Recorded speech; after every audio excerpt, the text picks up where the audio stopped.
सबको जय मसीह की। आज हम छोटी सी प्रेयर करके अय्यूब का पुस्तक विवरण देखेंगे।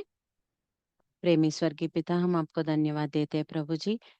प्रभु जी, इस समय में अय्यूब का पुस्तक देखने जा रहे हैं। प्रभु जी, आप हमारे साथ रहो प्रभु जी, और जो कुछ हमें सिखाना चाहते हो वो हम सीखने के लिए आप हमारी मदद करो प्रभु जी। यीशु मसीह के नाम से मांगते हैं, सुन और ग्रहण करो पिताजी, आमीन।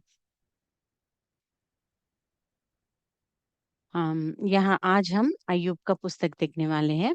अय्यूब के पुस्तक देखने से पहले हम इसका बैकग्राउंड अगर देखेंगे तो ये एक पोएट्रिक बुक है। मतलब अभी तक जो हमने देखा है वो हिस्टोरिकल बुक्स है। एस्तेर, रूथ, एस्तेर से पूरे जो कुछ हमने देखे थे अभी तक, मतलब उत्पत्ति से लेकर एस्तेर ग्रंथ तक पूरे हम देखेंगे तो वो हिस्टोरिकल बुक्स है करके हमने देखा है। मतलब सब में रिलेटेड उसके बाद क्या हुआ, वो हिस्ट्री पूरा एक के बाद एक आता रहता है।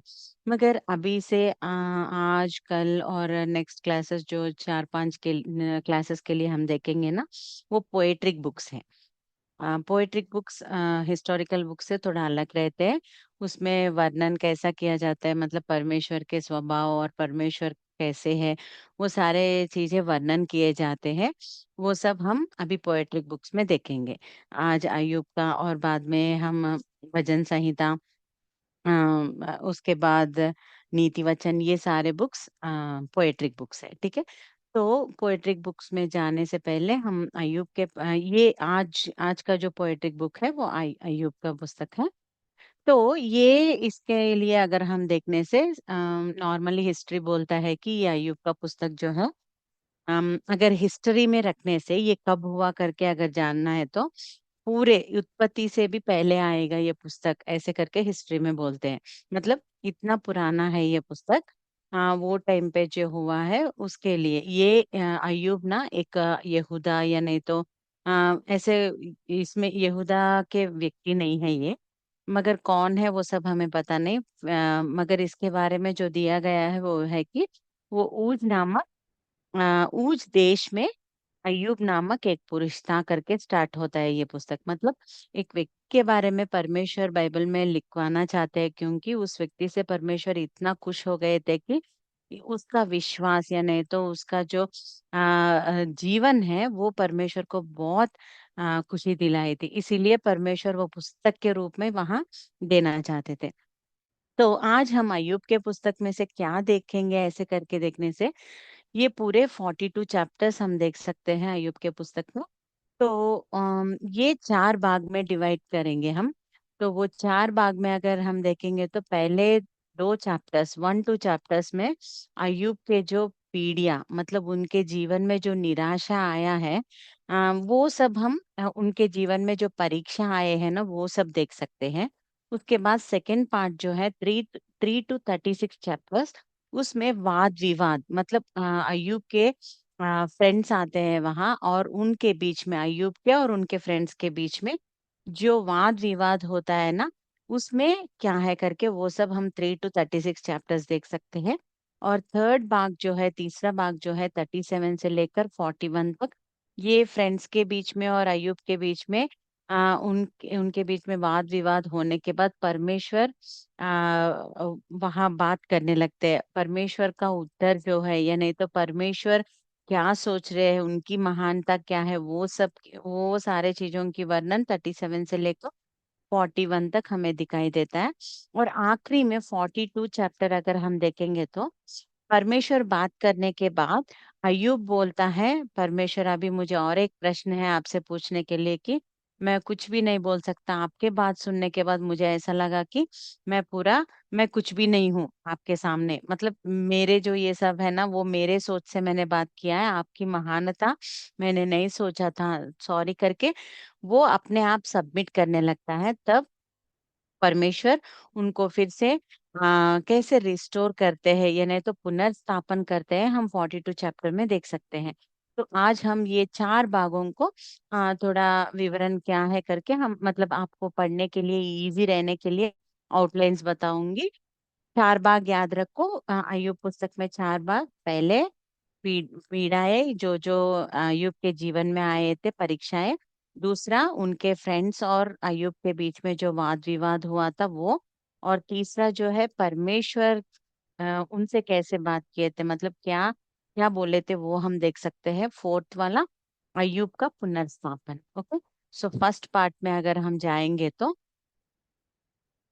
हाँ, अध्याय 1 to 3, 1 to 3 अगर हम देखेंगे तो निराशा यानी तो विस्तृत अध्ययन ये क्या है।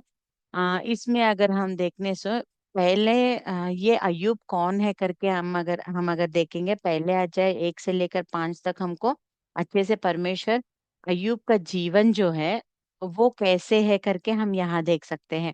यहाँ देखने से पहले देखो, ऊज देश में अय्यूब नामक एक पुरुष था। वह करा और सीधा था और परमेश्वर का भय मानता और बुराई से दूर रहता था। मतलब उनके बारे में परमेश्वर क्या क्या बोलने के लिए पसंद कर रहे हैं यहाँ देखने से। वो खरा आदमी था, सीधा था और परमेश्वर का भय मानता था, बुराई से दूर रहता था। ये चार विषय आ, अय्यूब के बारे में परमेश्वर बोलने के लिए बहुत खुश हो जा रहे थे। इसीलिए स्पेसिफिकली परमेश्वर ने वो बात लिखवाए थे। और उनके प्रोफाइल अगर देखेंगे, उसके 7 बेटे और 3 बेटियां उत्पन्न हुई। उसके 7,000 भेड़ बकरियां, 3,000 ऊंट, 500 जोड़ी बैल और 500 गदहिया और बहुत से दास दासियां थी। वरन उसके पास इतनी संपत्ति थी कि पूर्वी पूर्वी देशों के लोगों में वह सबसे बड़ा था। उसके बारे में अगर हम देखने से उसको 7 लड़के और 3 लड़कियां हैं और बहुत सारा संपत्ति है। एक बात में जो बोल रहे हैं वो कि वो पूर्वी देशों में उनसे ज्यादा बड़ा कोई, मतलब उनसे बड़ा अमीर आदमी कोई भी नहीं था, इतना उनके पास था। मतलब वो बड़ा अमीर आदमी है करके हम देख सकते हैं। चाहे वो अमीर आदमी है फिर भी उसका कैरेक्टर क्या था, परमेश्वर का भय मानने वाला, खरा आदमी, सच्चाई से जीने वाला, सीधा जीने वाला और परमेश्वर का भय मानने वाला, बुराई से दूर रहने वाला। देखो बहुत बार हम क्या देख सकते हैं, अगर बहुत अमीर है तो वो परमेश्वर के बात नहीं मानते हैं। उनमें घमंड रहता है कि हमारे पास क्या कम है करके। मगर परमेश्वर ने यहाँ लिखवाया था कि इसके पास जो कुछ रहना है सारे चीजें हैं, और किससे भी ज्यादा, वो पूर्वी देशों में सबसे भी ज्यादा इनके पास है, फिर भी वो कैसा था, परमेश्वर से भय मानने वाला था। तो इतना अच्छा आदमी अय्यूब था। तो देखो मतलब बाद में क्या हुआ, सब कुछ अच्छा चल रहा था और ये ऐसा भी अच्छा आदमी था कि उनके बच्चों के विषय में हर दिन सुबह वो क्या करता था, बलिदान होम बलि चढ़ाता था। वो अगर हम देखेंगे तो फिफ्थ फिफ्थ वर्स में हम देख सकते हैं, जब जब बोझ के दिन पूरे हो जाते तब तब अय्यूब उन्हें बुलवा कर पवित्र करता और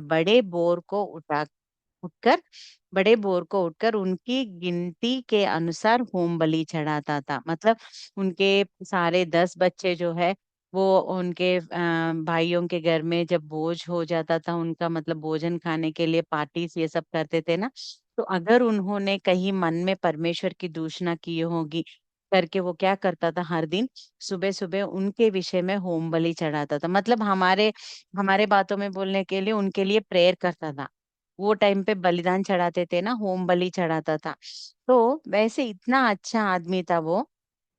और सब कुछ अच्छा चल रहा था, बहुत सारे बच्चे हैं उनके और बहुत सारा पैसा है और मतलब परमेश्वर से भी अच्छा भय मानता था, परमेश्वर की प्रार्थना करता था उनके बच्चों के विषय में।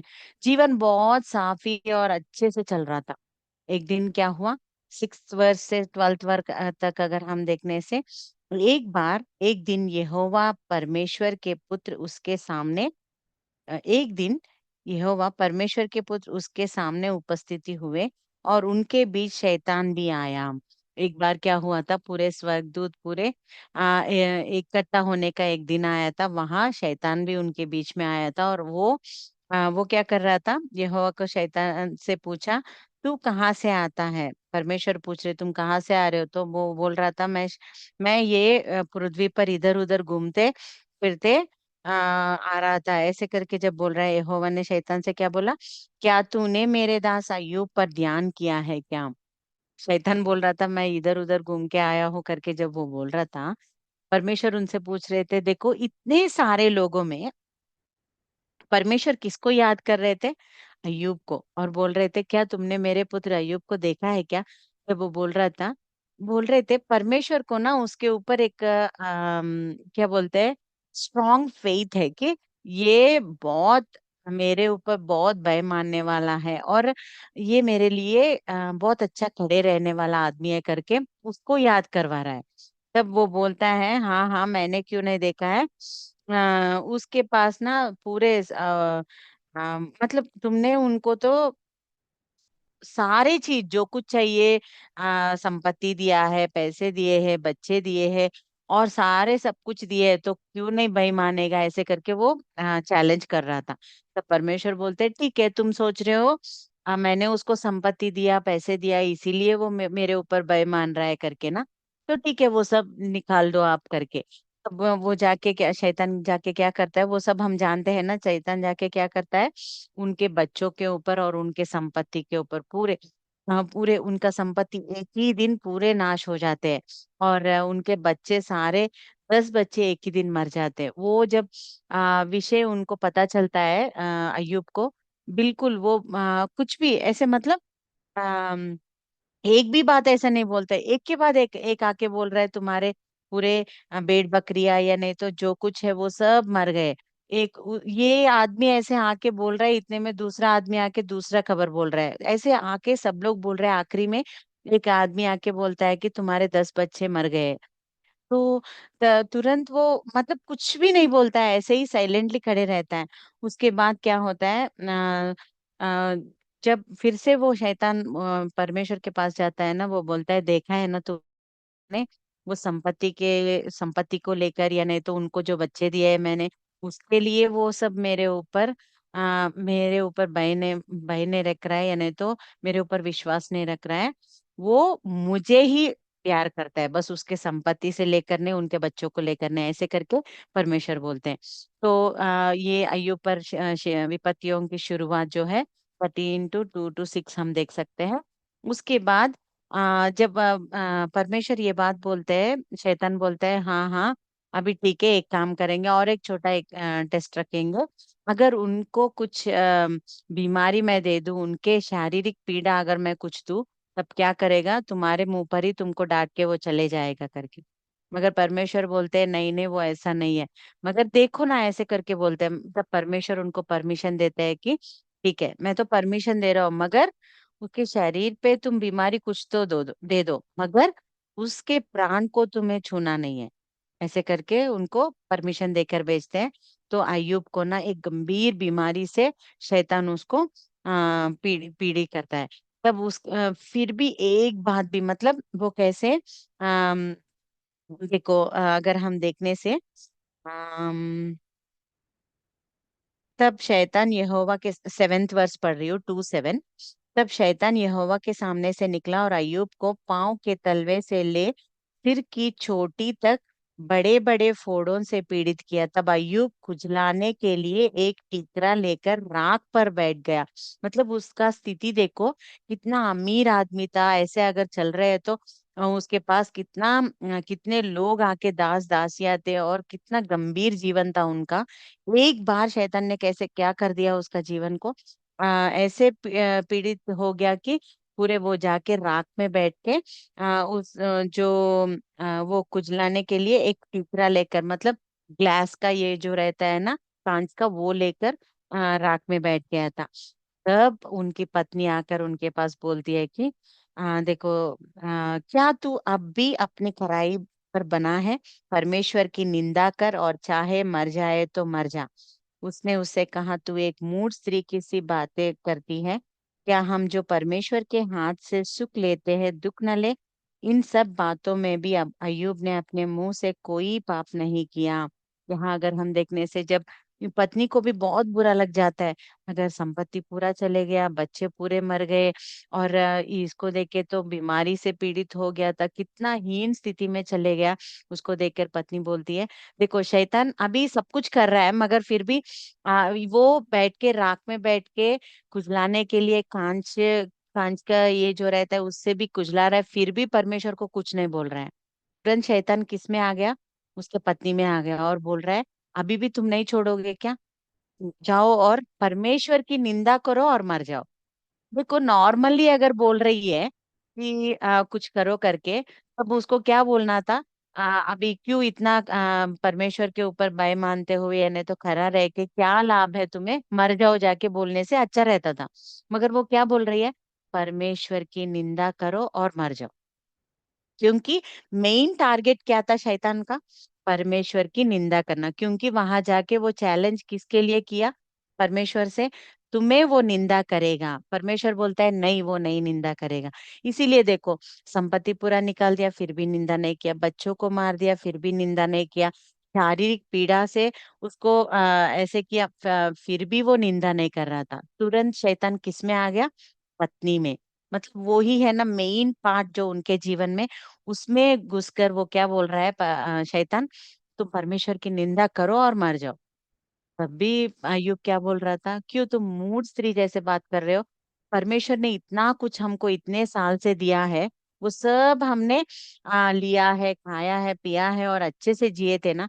तो अगर परमेश्वर अभी हमारे जीवन से ये निकाल रहे तो हमें निंदा क्यों करना है? जो कुछ परमेश्वर ने दिया है उन्होंने लिया है, उनका है, उन्होंने लिया है। तो मैं क्यों परमेश्वर का निंदा करूं? ऐसे मत बात करो करके बोलता है। फिर भी एक बात भी उसके मुंह से गलत बात नहीं बोलता है करके उसके बारे में लिखा गया है। देखो ये सारे चीज जब हो रहे हैं ना, हमें एक बात याद रखना है कि परमेश्वर जब भी वैसे चैलेंज करे, अगर हम परमेश्वर के लिए जिएंगे ना, शैतान भी हमारे जीवन में बहुत सारे पीढ़ियां लेके आता है, एक के बाद एक। पहले शारीरिक रीति में, मतलब हमारे फाइनेंशियल विषय में कुछ तो पीड़े लेके आता है, ऐसे एक ही बार कुछ तो गड़बड़ हो जाता है घर में। अगर हम वो टाइम पे स्ट्रांग है, हमको याद रखना है ऐसे कुछ हो रहा है, हम परमेश्वर में आगे बढ़ रहे हैं तो ही ऐसे वाले होंगे हमारे जीवन में। ये पहले 3 चैप्टर्स में ये सब हमें सीखना है कि जब हम अच्छे परमेश्वर में चलना चाहते हैं, निर्णय लेते हैं, तब हमेशा देखो कुछ तो कुछ गड़बड़ घर में होते हैं। तब हमको याद रखना है कि परमेश्वर और शैतान के बीच में एक चैलेंज हो रहा है कि देखो अभी ये इतना तुम्हारे लिए करने के लिए आ गया ही ना, एक छोटा सा मैं उनके घर में दूंगा, अभी तुमको नहीं, तुमको बिल्कुल याद नहीं करेगी और तुमको तुम्हारी निंदा करेगी करके। परमेश्वर अगर हमारे ऊपर, उनको इतना भरोसा है कि ये नहीं बोलेगी, ये मेरे लिए खड़े रहेगी करके, तुरंत वो बोलते हैं चलो चैलेंज तुम्हारे और मेरे बीच में। तब आता है, पहले क्या करता है? फाइनेंशियल विषय में घर में गड़बड़ हो जाते हैं, क्या बोलते हैं, पति और पत्नी के बीच में झगड़े हो जाते रहते हैं। तब बोलता है देखो क्या किया है परमेश्वर ने, तुम प्रेयर कर रहे हो सुबह सुबह उठ के, या नहीं तो इतने प्रेयर में सारे चीजें हमेशा देखो परमेश्वर भगवान बोलते रहते हो, क्या हुआ है? देखो क्या किया है परमेश्वर ने तुम्हारे जीवन में। तो अगर हम मान लिए और कुछ बोल दिए, अब शैतान जीत जाएगा हमारे विषय में। ऐसे कभी भी नहीं होना चाहिए। हमेशा याद रखो, जो कुछ अगर हम परमेश्वर में बढ़ रहे हैं, कुछ हमारे जीवन में परीक्षाएं आ रहे हैं ना, वो हमको याद रखना है, ये चैलेंज बिटवीन परमेश्वर और शैतान के बीच में चैलेंजेस है। हमको बहुत कैसे रहना है, मतलब वॉचफुल रहना है कि ये का इसके बीच में, मतलब परमेश्वर से परमेश्वर के टेस्ट टेस्ट है ये, मतलब शैतान हमारे हमारे लिए उनसे चैलेंज किया है। तो बाद में अगर ये सब अच्छे है, तो क्या करता है? बच्चों के बीच में कुछ तो गड़बड़ कर देता है। अगर वो भी उस विषय में भी हम कुछ नहीं बोल रहे, क्या होता है?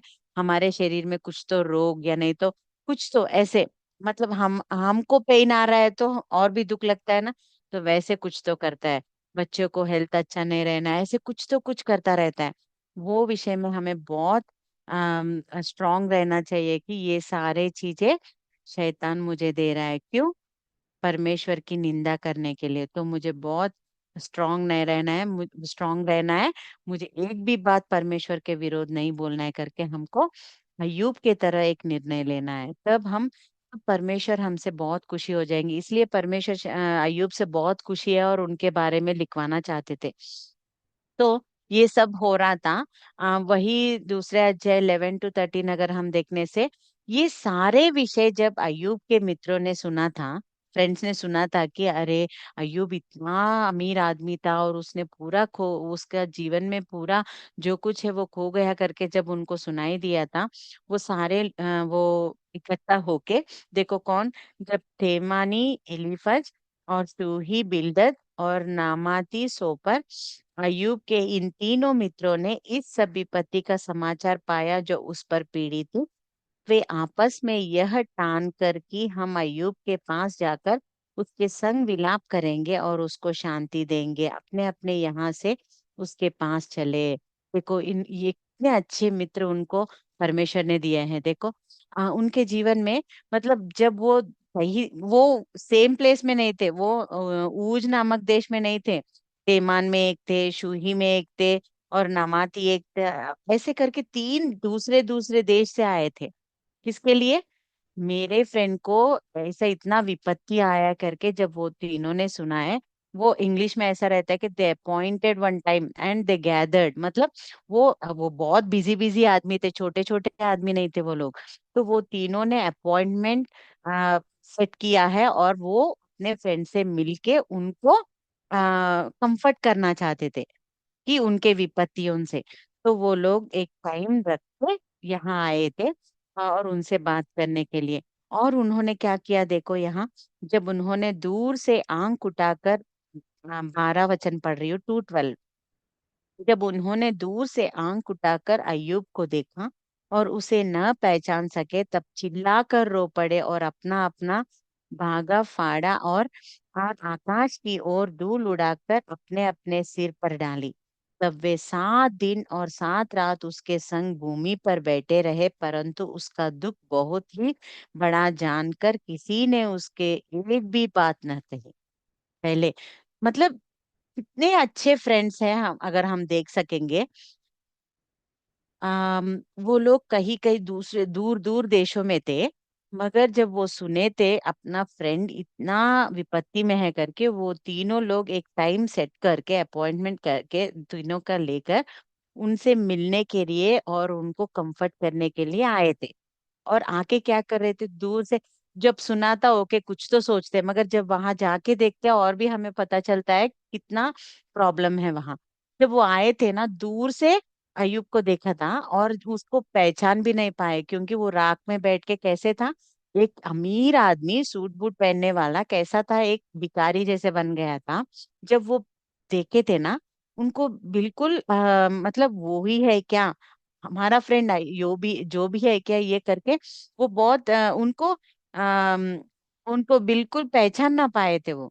तो तब रोने लगे, चिल्ला चिल्ला के रो पड़े करके यहाँ हम देख रहे। मतलब देखो कौन रोता है इतना चिल्ला चिल्ला कर, है तो हमारे माता पिता रोते हैं कुछ, अगर हमारा परिस्थिति अच्छा नहीं है, स्थिति अच्छा नहीं है, तो कौन रोते हैं इतना चिल्ला चिल्ला कर? हमारे माँ बाप माता पिता रोते हैं, या नहीं तो हमारे सगे भाई बहन रोते हैं, या नहीं तो बेस्ट फ्रेंड्स रोते हैं, है ना। वो भी फ्रेंड्स भी कैसे, जब वो बेस्ट है हमारे मन को छूने वाले, वो ही रोते हैं हमारे लिए। तो यहाँ अयूब के फ्रेंड्स कितने अच्छे हैं करके हम यहाँ देख सकते हैं कि वो चिल्ला चिल्ला कर रो रहे हैं उसका जो वो जीवन देखकर। वो आके 7 दिन उनके साथ वो ही राख में बैठकर एक भी बात नहीं बोले, क्योंकि उनका दुख इतना ज्यादा था। और वो टाइम पे कैसे बोले क्या बोले भी पता नहीं चल रहा था उनको। 7 दिन तक चुपचाप बैठे थे। यहाँ हम देखने से यहाँ तक, अगर जब हम अयूब के फ्रेंड्स के बारे में देखेंगे ना, कितने अच्छे फ्रेंड्स है और कितने अच्छे काउंसलर्स है, ये हम समझ सकते हैं यहाँ। क्योंकि वो जब उनके बारे में पता चला, वो अपॉइंटमेंट फिक्स करके आए हैं और दूर से देखकर कितना उनके दुख में पार्ट ले रहे हैं, रो रो कर। वो कैसा था उसका दुख, उनके फ्रेंड्स भी आके रो रहे थे। और उसके बाद क्या किया, 7 दिन तक चुपचाप बैठे, कुछ भी बात नहीं कर रहे थे। ये यहाँ एक बात मैं बोलना चाहती हूँ, ये ना बहुत अच्छे काउंसलर्स, काउंसलिंग करने के लिए कोई भी हो काउंसलर, हम सब काउंसलर्स ही है, उसके लिए कुछ बड़े बड़े ये करने की कुछ जरूरत नहीं है। देखो काउंसलर मतलब दूसरे लोगों के दुख जो है वो समझना है, और उनको क्या कैसे हम परमेश्वर के वचन से क्या बोलते हैं, उनको ही काउंसलर बोलते हैं। मतलब हम अगर हमारे फ्रेंड्स को, हमारे चर्च मेंबर्स को, किसी को अगर हम उनके दुख को समझकर उनके साथ हम बात करते हुए उनके साथ हम रो रहे हैं क्या, या नहीं तो उनके साथ हम उनके दुखों को समझने के लिए ट्राई कर रहे हैं, तो हम भी एक अच्छे काउंसलर है। तो परमेश्वर यहाँ एक अच्छे काउंसलर जैसा रहना है, तो कैसे रहना है बोलने से, उनका दुख समझना है, उनके साथ रोना है, और चुपचाप उनके जो जो दुख है ना वो सब सुनना है। मतलब स्टार्टिंग में हम क्या करते हैं, कोई अगर हाँ के हमें कुछ बोल रहे हैं, मतलब आके हमें ये दुख है, हमारे घर में ये हुआ वो हुआ करके जब बोल रहे हैं ना, हम बहुत बार क्या मिस्टेक करते हैं पता है, उनको रोक देते हैं वहां ही। तुम एक बार बैठो, मैं बोलूंगा, परमेश्वर ने ऐसे बोला है, ऐसे बोला है, मतलब बाइबल में ऐसा है, उन्होंने कैसा, अय्यूब याद नहीं है क्या तुमको, ऐसे करके सबको कुछ तो हम बोलने के लिए तैयार हो जाते हैं, मगर उनका पूरा जो विषय है हम सुनने के लिए रेडी नहीं रहते हैं। मगर यहाँ अय्यूब के फ्रेंड्स जो है ना, वो यहाँ एक अच्छे काउंसलर्स का पार्ट ले रहे हैं। मतलब पहले जब आए थे उन्होंने कुछ भी नहीं बोला है, 7 दिन तक चुपचाप बैठे और उनका जो प्रॉब्लम है वो सारे चीज देखने लगे, उनके साथ रोए थे, वो चिल्ला चिल्ला कर रोए थे। तब वहां तक एक अच्छे काउंसलर का पार्ट ले रहे थे, सब अच्छा है। वैसे अगर काउंसलर जैसे हमको रहना है, तो कोई आके हमारे पास उनके दुख बोल रहे हैं ना, तो उनके साथ हमें भी उनके दुख में पार्ट लेना है। मतलब नॉर्मली पूरा चीज उनका जो कुछ है, चाहे 1 दिन लगे 2 दिन लगे, हमें उनके पूरी चीज सुनना है पहले, और उसके बाद उनके साथ हमें भी दुख होना है, और उसके बाद हमें पहले प्रेयर करना है और चुपचाप बैठना है। बाद में जो परमेश्वर बोलते हैं उनके उनको बोलने के लिए, तब हमें बातें करना शुरू करना है। तो एक अच्छे काउंसलर जैसे परमेश्वर हम सबको भी देखना चाहते हैं। तो यहाँ अयूब के फ्रेंड्स भी बहुत अच्छा काउंसलर्स थे वहां तक, मगर जब काउंसलिंग देना शुरू किए थे उनमें ना बहुत चेंजेस आ गए थे। तब बहुत अच्छे काउंसलर्स थे, जो कुछ काउंसलर को एक रहना है कैरेक्टरिस्टिक्स वो सब थे, मगर जब वो बातें करने के लिए शुरू किए थे ना 3rd चैप्टर से, मगर वो अच्छे बात नहीं किए थे, इसीलिए लास्ट में उसका जो मतलब उन्होंने अच्छा काउंसलिंग नहीं दिया था ना, इसीलिए परमेश्वर उनकी शिक्षा देते हैं लास्ट में। ये सब हम 1 to 3 चैप्टर्स में, मतलब अय्यूब का पहला जीवन, वो कितना अमीर था, कितना बेईमानने वाला था परमेश्वर से, वो सारे चीज, और परमेश्वर और शैतान के बीच में बातचीत, और उनके ऊपर विपत्तियां, एक के बाद संपत्ति, बच्चे और उनके शारीरिक पीढ़ी, उनके पत्नी जो है वो कैसे बोली है, और बाद में अय्यूब के मित्र आके उनके साथ बैठ रोना और बैठ, ये सारे चीज हम देख सकते हैं। उसके बाद अगर हम देखने से 3 से 37 चैप्टर्स तक अगर हम देखेंगे ना, 3 से 37 चैप्टर तक पूरे वाद विवाद होते रहते हैं। उनके तीनों फ्रेंड्स जो आए थे ना, वो तीनों फ्रेंड्स बोलने के लिए शुरू कर देते हैं। बोलने के लिए जब वो शुरू करते हैं ना, वो अलग अलग रीति से, मतलब तुमने कुछ तो पाप किया होगा, दोष किया होगा परमेश्वर के विरोध, इसीलिए तुमको परमेश्वर ने ऐसे शिक्षा दिया है, ऐसे करके अपने मन में जो कुछ है, परमेश्वर क्यों उसे दुख दिए वो सब बाजू में ऐसे रख दिए, और अपने मन में, मतलब अपने आप ही उनको सुना रहे थे कि तुम ऐसे किए होंगे इसीलिए वैसा हुआ, ऐसे करके वो बहुत दुख पहुंचाने लगे थे।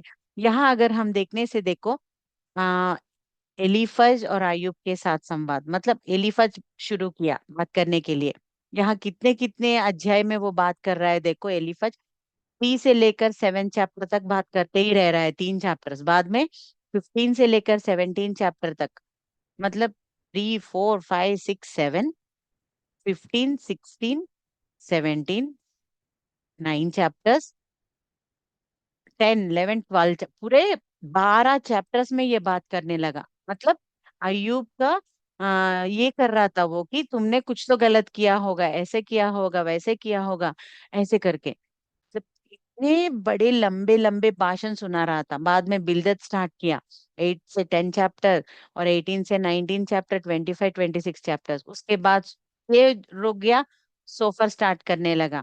ठीक, 11 to 14 चैप्टर्स, 20 to 21 चैप्टर्स, मतलब यहाँ अगर हम देखेंगे ना, 27 चैप्टर तक, 3 से लेकर 27 चैप्टर तक एक के बाद बिल्कुल जगह भी नहीं दे रहे हैं अयूब को बात करने के लिए। वो बोलते ही रह रहे, बोलते ही रह रहे, क्या हुआ, तुम ऐसे किए होंगे, ऐसे किए होंगे करके। तब देखो उनको कितना दुख लगा होगा, देखो। अयुब का अपने दुख के बारे में उत्तर देना, वहां 27 चैप्टर में वो स्टार्ट किया। अरे यार, तुम लोग मेरे फ्रेंड्स हो, मुझे तुम क्या बोलते, दुख से निवारण करने के लिए आए हो, या नहीं तो और भी दुख पहुंचाने के लिए आए हो? तुम क्यों मुझे ऐसे सोच रहे, तुम मुझे नहीं जानते हो क्या? क्योंकि ये बहुत बेस्ट फ्रेंड्स है ना, इतना चिल्ला चिल्ला कर रोए थे ना ये लोग आके उनका दुख देखकर।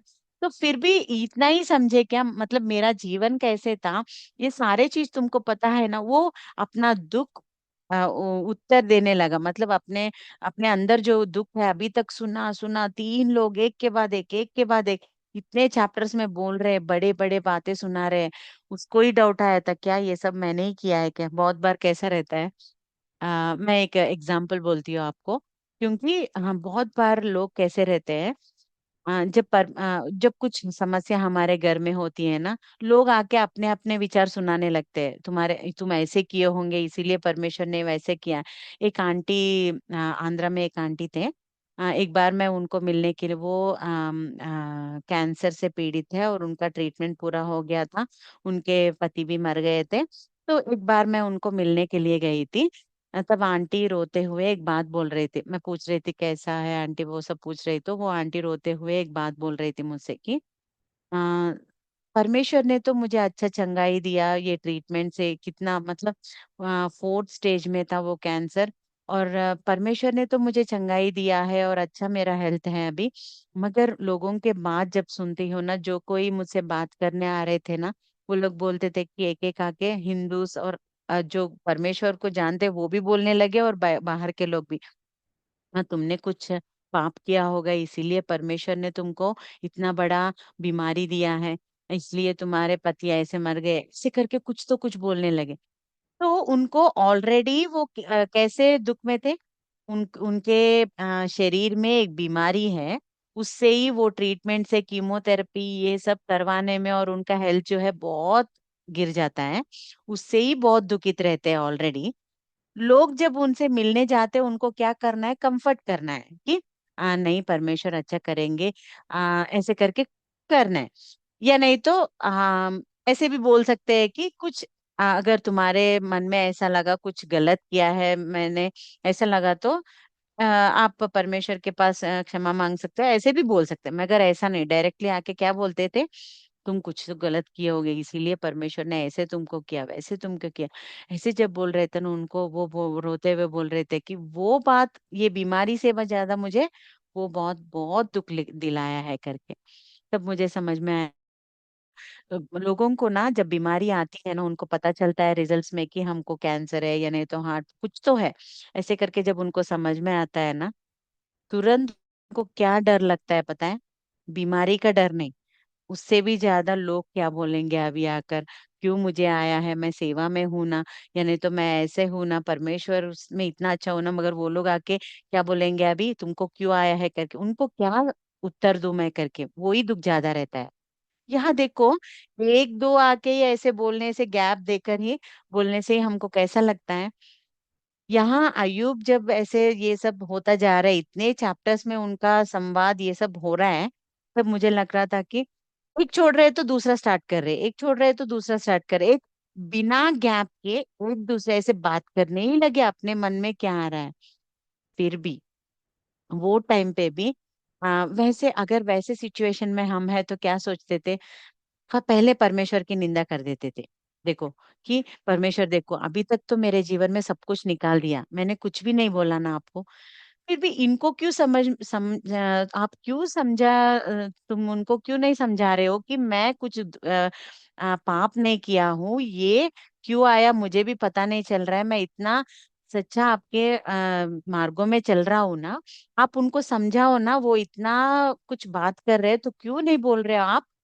यही है क्या, इतने दिन मैंने जो आप में विश्वास रखा है, मेरा जीवन सच्चे से मैं ऐसे चलाई चलाई हूँ ना, इससे जो मुझे रिजल्ट मिला यही है क्या?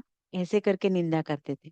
मगर अयुब ना कुछ भी परमेश्वर को नहीं बोल रहा था, वो अपने आप को ऐसे बोल रहा था कि अरे मेरे जीवन में ये जो है ना, मतलब मैं क्यों अभी एक दिन तो मुझे सब लोग कैसे देख रहे थे, मैं जब अमीर था, सब कुछ था मेरे पास, मतलब मेरे सामने आने के लिए भी लोग डरते थे। मगर आज कैसा हो गया, सब लोग मेरा बदनाम करने के लिए और मेरे ऊपर जोक्स डालने के लिए मेरे आगे ही जा रहे हैं लोग। मतलब कितना मेरा जीवन चेंज हो गया है। परमेश्वर, ये जीवन मतलब ये जीवन अगर मैं नहीं जिया तो अच्छा रहता था, ऐसे करके मैंने कुछ गलत नहीं किया है करके अपने आप क्या बोल रहा है, समझाने के लिए ट्राई कर रहा है लोगों को, उनके फ्रेंड्स को। मगर यहाँ भी उसने परमेश्वर की निंदा बिल्कुल नहीं की थी। सिर्फ अपने आप को डिफेंड कर रहा है कि मैंने ऐसे नहीं किया है, मैं सच्चाई से जिया हूँ परमेश्वर के साथ, ऐसे करके।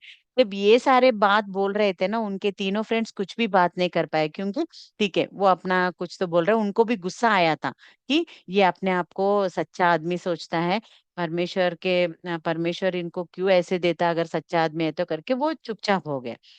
तब और एक आया, एलीहू करके। वो बोलता है, अभी तक मैंने 32 चैप्टर स्टार्टिंग में देखो, अभी तक मैं छोटा हूँ करके, जवान हूँ मतलब आप सबसे छोटा हूँ करके मैंने बात नहीं किया है। मेरे अंदर तो इतना सारे चल रहे थे कि बोलना है करके, मगर नहीं, छोटे लोग इतना, बड़े लोगों से ऐसा नहीं बोलना है करके मैं रुक रहा हूँ। मगर अभी तो अयुब जब अपने आप को ऐसा सच्चा सच्चा आदमी और मैंने कुछ गलत नहीं किया है करके जब बोल रहा था ना, मुझे बहुत गुस्सा आया, और तुम लोग कुछ भी उत्तर नहीं दे रहे हो उसको, वो तीनों को बोल रहा था, इसीलिए मैं बात करना शुरू किया करके वो अपना ये सुना रहा था। अभी तक उनका हो गया, तब अयुब उनको दुख में बोल उत्तर दे रहा था। वो सुनकर एलीहू स्टार्ट कर दिया, तुम करेक्ट नहीं हो, तुम परमेश्वर के सामने बहुत गलत किया है, तुम अपने आप ना बड़े सच्चे आदमी सोचते हो, ऐसे करके कर रहे हैं। तो ये तीनों का वाद क्या था कि तुम परमेश्वर के विरोध में कुछ काम किए होंगे। एलीहू का प्रॉब्लम क्या था, वो बोलता है नहीं है, तुम अपने आप को बहुत राइचियस सोचते हो, मतलब नीतिमान सोचते हो, वो गलत है करके ये बोलने लगा। तो ये सारे चीज जब हो रहे थे ना, परमेश्वर को और नहीं रुकने के लिए रहा, क्योंकि देख रहे परमेश्वर कि क्या एक दूसरे के बाद कुछ तो बोलते जा रहे हो, बोलते जा रहे हो, तो अभी अगर मैं बीच में नहीं आया तो ये रोकेंगे ही नहीं करके, परमेश्वर उनको रोक के एक बड़ा हवा जैसा, और जब क्या बोलते हैं, परमेश्वर का आवाज उनको सुनाई दे रहा था। 38 to 41 चैप्टर्स परमेश्वर उनसे बात करने लगते हैं।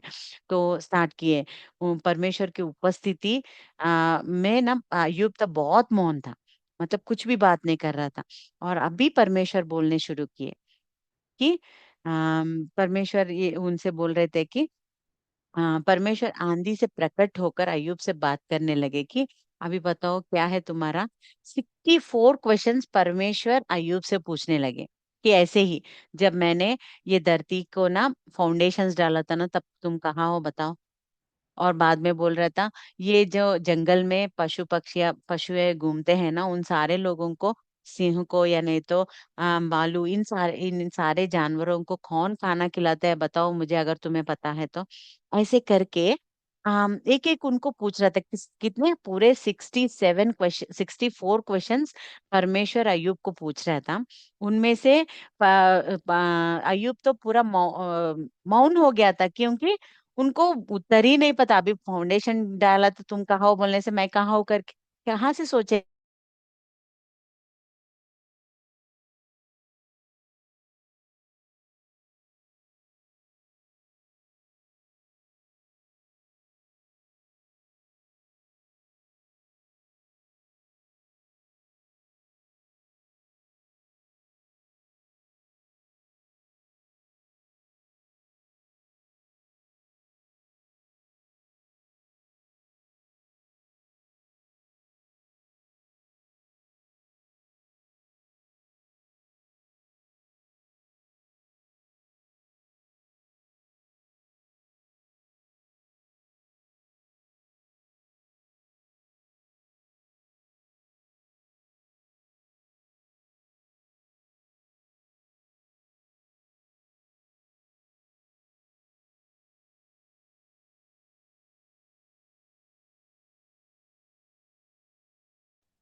రాము అక్కకు సిగ్నల్ లేనట్టుంది.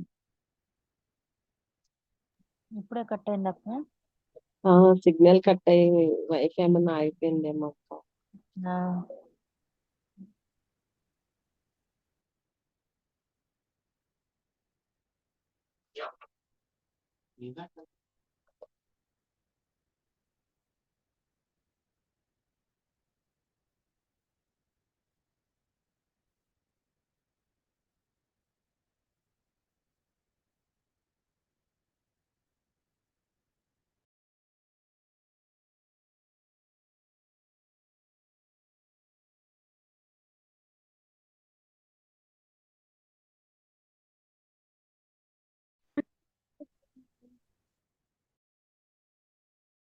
అమ్మ సారీ, నెట్ ఆఫ్ అయిపోయింది, వైఫై ఇది పోయి.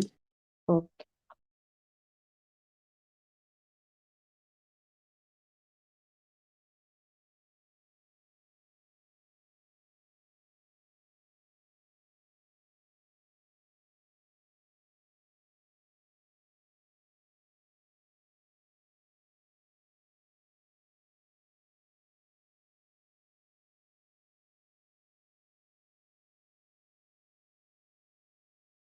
ఒక్క నిమిషం అమ్మా, కనెక్ట్ అవుతున్నాను.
सॉरी, अगर यहाँ देखेंगे तो पूरे यहाँ वो लोग बात करने के बाद परमेश्वर जब बात कर रहे थे, उनको 64 क्वेश्चंस जब वो पूछ रहे थे ना, वो टाइम पे वो उत्तर नहीं दे पाया, और उसको समझ में आया कि मैं कितना कम हूँ और परमेश्वर कितने महान है करके।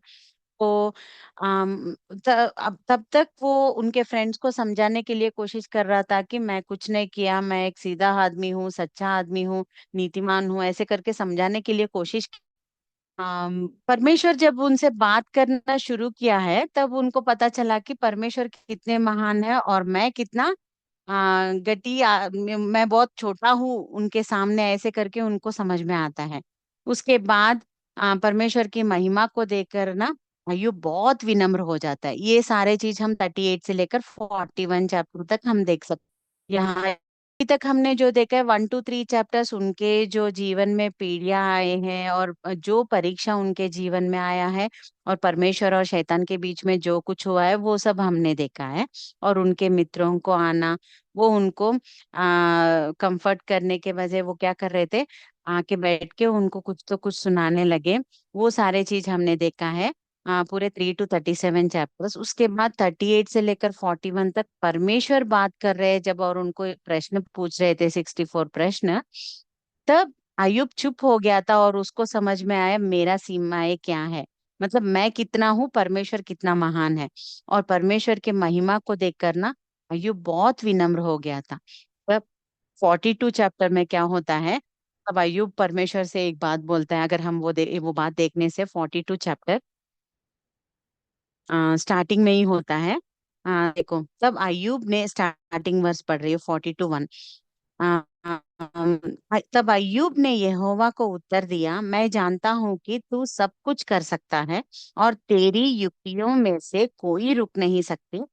तूने पूछा, तू कौन है जो ज्ञान रहित होकर युक्ति पर पर्दा डालता है, परंतु मैंने समझता था वही कहा।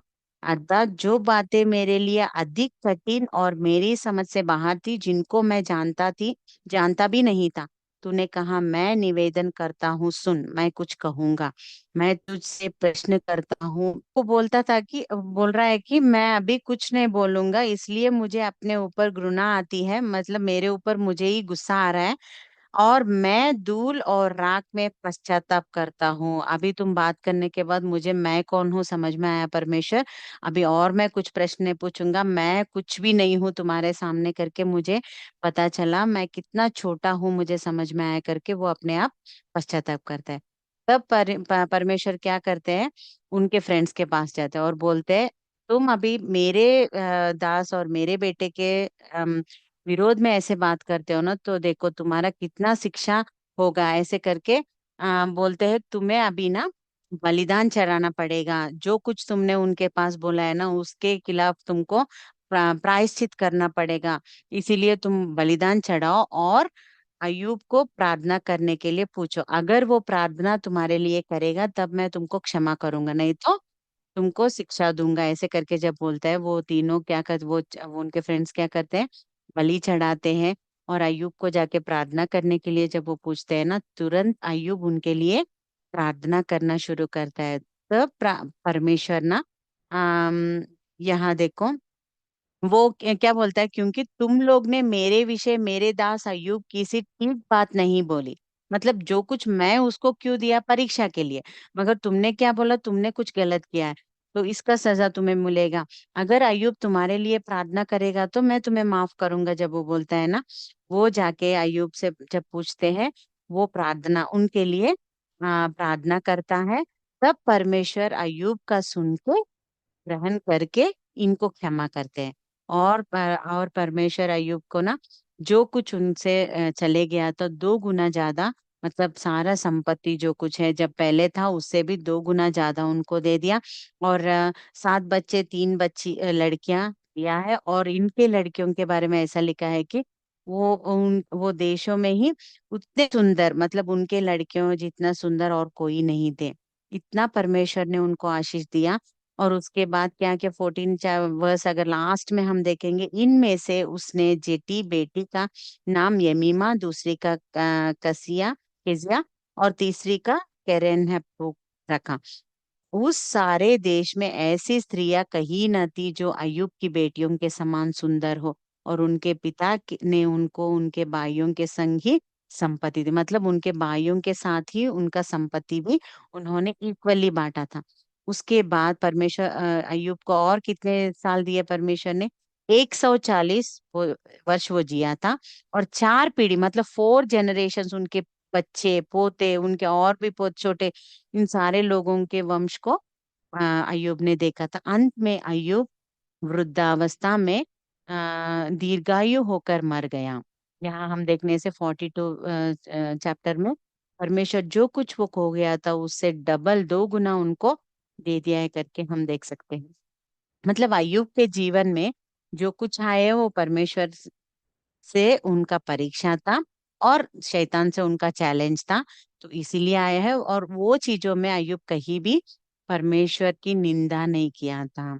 ये अय्यूब के पुस्तक से हम ये सीख सकते हैं कि हमारे जीवन में जो कुछ भी हो, हम अगर परमेश्वर के लिए खड़े रहेंगे तभी हमारे जीवन में सब कुछ स्टार्ट होता है। जब तक हम आराम से जीते हैं ना, कुछ भी शैतान हमारे पास भी नहीं आता है। मगर जब भी हम उनके लिए जीने के लिए निर्णय लेते हैं ना, तब से ही हमारे जीवन में सब कुछ प्रॉब्लम से एक के बाद एक आते ही रहते हैं। मगर हमको ये याद रहना है, हाँ मैं अभी परमेश्वर के लिए जीने के लिए रेडी हूं ना, इसीलिए मुझे ये आया, अभी मुझे निंदा नहीं करना है, बस क्या है वो देखते ही जाना है। ऐसे अगर हम साइलेंट रहेंगे अयुब के तरह, आखिरी में जो लोग हमें बोलते हैं कि क्या हुआ, तुमने ये किया वो किया, ऐसे करके उनके सामने ही परमेश्वर हमको आशीष देना शुरू करेंगे। हमारे मुंह से हमें कुछ भी बात नहीं करना है, कुछ भी बोलना है, परमेश्वर की निंदा नहीं करना है, या नहीं तो लोगों से भी कुछ बात नहीं करना है, क्योंकि ये परमेश्वर और हमारे बीच में है, शैतान से चैलेंजिंग है। तो इससे कुछ लोगों को कुछ लेना देना नहीं है, तो हमें साइलेंट रहना है, कुछ भी बात नहीं करना है, और परमेश्वर की निंदा नहीं करना है। अगर ऐसे ये दोनों विषय में हम खड़े रहेंगे ना, आखिरी में जैसे परमेश्वर ने अय्यूब का आशीष दिया है, वैसे ही लोगों के सामने परमेश्वर हमको भी खड़े रखेंगे। वो कहाँ है, जरूर परमेश्वर खड़े रखेंगे। उसके लिए थोड़ा समय रहेगा, उसके लिए हमें क्या करना है, वेट करना है। Thank you. हम प्रार्थना